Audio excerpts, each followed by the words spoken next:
ಅದು ಬಿಟ್ಟು ನನಗಿದು ಗೊತ್ತೇ ಇಲ್ಲ, ನನಗಿದ್ರ ಬಗ್ಗೆ ಐಡಿಯಾನೇ ಇಲ್ಲ ಅಂತ ಹೇಳಿದ್ರೆ ಚೆನ್ನಾಗಿರಲ್ಲ. ವೀರು, ನಾನು ನಿನಗಾಗ್ಲೇ ಏನ್ ಹೇಳಿ, ಸುಬ್ಬು ಆ ದುಡ್ಡು ಯಾವ ಪರ್ಪಸ್ಗೆ ತಗೊಂಡಿದ್ರು ನನಗ್ ಪ್ರಾಬ್ಲಮ್ ಇಲ್ಲ.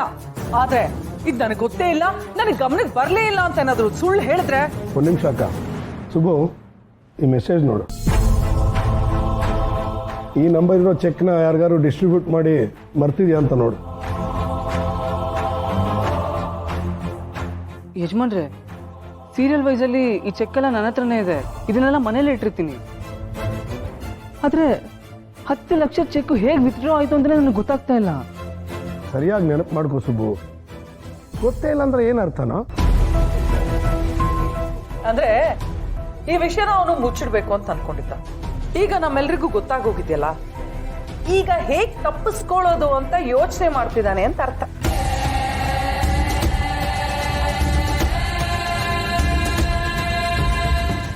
ಮೇಡಮ್, ಮುಚ್ಚಿಟ್ಕೊಳ್ಳೋದಾಗ್ಲಿ ತಪ್ಪಿಸ್ಕೊಳ್ಳೋದಾಗ್ಲಿ ನಾನು ಯಾವತ್ತೂ ಮಾಡಲ್ಲ. ನನಗೆ ನಿಜವಾಗ್ಲೂ ಈ ಚೆಕ್ ಬಗ್ಗೆ ಗೊತ್ತಿಲ್ಲ. ಹಲೋ, ಗೊತ್ತಿಲ್ಲ ಅಂದ್ರೇನು?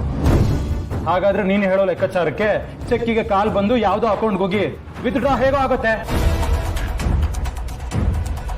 ಹೋದ್ ಸಲನೂ ಇದೇ ರೀತಿ ಚೆಕ್ ಮಿಸ್ ಆಗಿ ಮಿಸ್ಯೂಸ್ ಆಗಿದ್ ನಿನಗೆ ಗೊತ್ತಿದೆ ಅಲ್ವಾ? ಇಷ್ಟೆಲ್ಲ ಆಗಿದ್ರು ಮತ್ತೆ ಬೇಜವಾಬ್ದಾರಿಯಿಂದ ಕೆಲಸ ಮಾಡಿದ್ರೆ ಹೇಗೆ? ನೋಡು ಸುಬ್ಬು, ನಿನಗೆ 10 ಲಕ್ಷ ರೂಪಾಯಿ ಅವಶ್ಯಕತೆ ಇದ್ದಿದ್ರೆ ವೀರೂನ್ ಕೇಳ್ಬೇಕಿತ್ತು, ಅವನು ಕೊಡ್ತಿದ್ದ. ಅದನ್ ಬಿಟ್ಟು ಈ ರೀತಿ ಕಳ್ತನ ಮಾಡೋದು ಸರಿನಾ? ಬೇರೆ ಯಾರನ್ನಾದ್ರೂ ನಂಬಿದ್ರೆ ಅವನ ಬ್ಲೈಂಡ್ ಆಗಿ ನಂಬಿಡ್ತಾನೆ. ಅವನು ಕುರುಡಾಗಿ ನಂಬ್ತಾನೆ ಅನ್ನೋ ಕಾರಣಕ್ಕೆ ಅವನು ಕಣ್ಣು ಚುಚ್ಚೋ ಕೆಲಸ ಮಾಡ್ತೀರಾ ನೀವು? ಅವನ್ ಬೆನ್ ಹಿಂದೆನೆ ನಿಂತ್ಕೊಂಡು ಅವನಿಗೆ ಮೋಸ ಮಾಡಿ ಅವನ್ ಬೆನ್ನಿಗೆ ಚೂರಿ ಹಾಕ್ತೀರಾ? ಮೇಡಮ್, ದಯವಿಟ್ಟು ಹಾಗೆಲ್ಲ ಮಾತಾಡ್ಬೇಡಿ. ಯಜಮಾನ್ರ ನಂಬಿಕೆಗೆ ನಾನು ಯಾವತ್ತೂ ದ್ರೋಹ ಬಗೆಯಲ್ಲ. ಹಾಗಿದ್ರೆ ಆ ದುಡ್ಡು ವಿತ್ಡ್ರಾ ಆಗಿರೋದು ಸುಳ್ಳ? ಗೊತ್ತಾಗ್ತಿಲ್ಲ ಮೇಡಮ್. ದುಡ್ಡು ಡ್ರಾ ಆಗಿರೋದು ನಿಜಾನೇ ಇರಬಹುದು, ಆದ್ರೆ ಅದಕ್ಕೆ ನಾನು ಕಾರಣ ಅಂತಿದ್ದೀರಲ್ಲ, ಅದು ನಿಮ್ ಭ್ರಮೆ ಅಷ್ಟೇ. ತಪ್ಪ ಮಾಡಿ ನನಗೆ ಎದುರು ಕೊಡ್ತಿದ್ಯಾ? ನಿನ್ಗೆ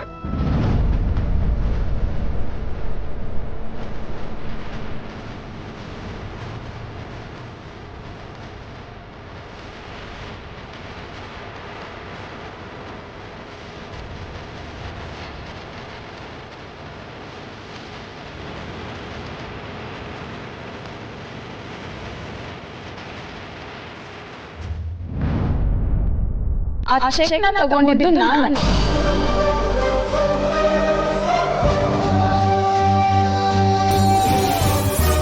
ಅದನ್ನ ಬಳಸ್ಕೊಂಡಿರೋದು ನಾನು. ನಮ್ಮ ಮುಂದೆ ಈಗಿರೋದು ಅದೊಂದೇ ದಾರಿ.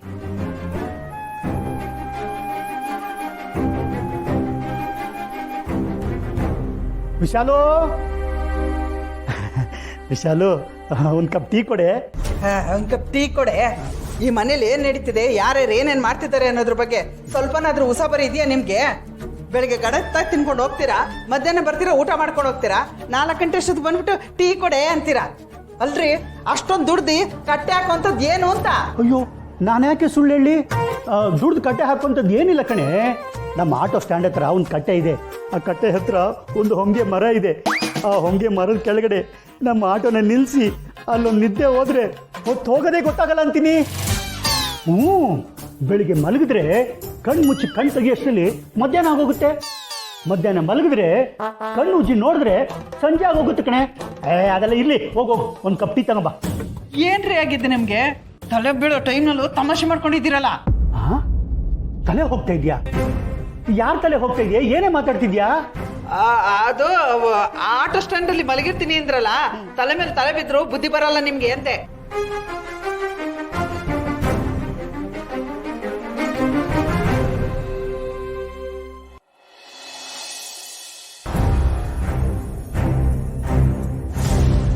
ಇಲ್ಲಿ ಕೇಳಿ, ಹೆಂಗಿದ್ರು ವರನ್ಗೆ ಕಾಲೇಜ್ ಇಲ್ಲ, ದನನು ಮೊಮ್ಮಗಳು ಮನೇಲೇ ಇದ್ದಾರಲ್ಲ, ಎಲ್ಲರನ್ನೂ ಕರ್ಕೊಂಡು 4 ದಿನ ಊರ್ಗ್ ಹೋಗ್ಬಿಟ್ಟು ಬರೋಣ ಅಂತ ಅನ್ಕೊಂಡಿದ್ದೀನಿ.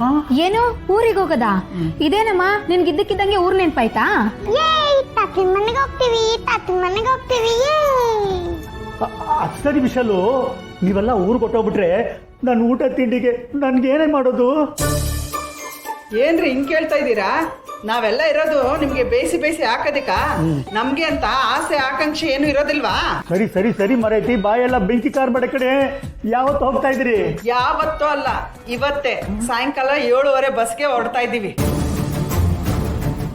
ಅಮ್ಮ ನೀನ್ ಹಿಂಗ್ ದಿಢೀರ್ ಅಂತ ಹೊರಡೋದು ಅಂದ್ರೆ ಲಗೇಜ್ ಪ್ಯಾಕ್ ಮಾಡ್ಕೊಳ್ಳೋದು ಬೇಡವಾ? ಅಯ್ಯೋ ಬೇಡ ಅಂದವ್ರ್ಯಾರೆ, ನೀನು ವರನೋ ಬೇಗ ಬೇಗ ಲಗೇಜ್ ಪ್ಯಾಕ್ ಮಾಡ್ಕೊಳ್ಳಿ.